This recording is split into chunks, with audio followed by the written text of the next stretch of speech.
the curse that ended all curses. After everything we've seen, every warning spoken, every judgment fulfilled, the Bible does something no one expects. It doesn't end with another curse. It ends with the curse being taken away.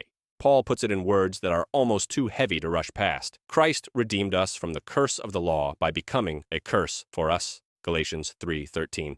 That sentence only makes sense if you've been paying attention to everything that came before it. Curses in the Bible are not imaginary or symbolic threats. They are real consequences spoken into history. And instead of pretending they never existed, the gospel says something far more startling. God absorbs them. On the cross, Jesus Christ doesn't merely suffer injustice. He steps into the full weight of judgment, not his own, but ours.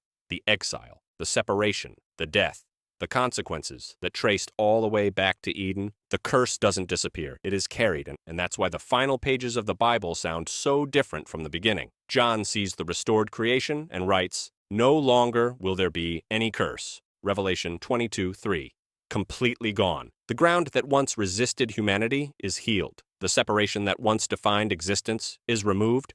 What was broken at the beginning is fully restored at the end. This is the turning point of the entire story. Judgment isn't denied. It's fulfilled. Justice isn't ignored. It's satisfied. Every curse we've talked about leads here, not to fear, but to clarity. The Bible doesn't use fulfilled curses to scare people into belief. It uses them to show how seriously God takes sin and how far he was willing to go to end its power. The story that began with a curse spoken in a garden ends with a creation where curses no longer exist. And once you see that, you realize the gospel isn't about escaping judgment. It's about a God who stepped into it, so it wouldn't have the final word. As we step back from all of this, one truth should feel unmistakably clear. God's warnings are acts of mercy. Every curse we've looked at came with notice, with time, with space to turn back. The Bible never presents judgment as random, impulsive, or hidden. God speaks plainly, sometimes generations in advance, because his goal has never been destruction for its own sake. As the prophet Ezekiel records God saying, "I take no pleasure in the death of the wicked, but rather that they turn from their ways and live."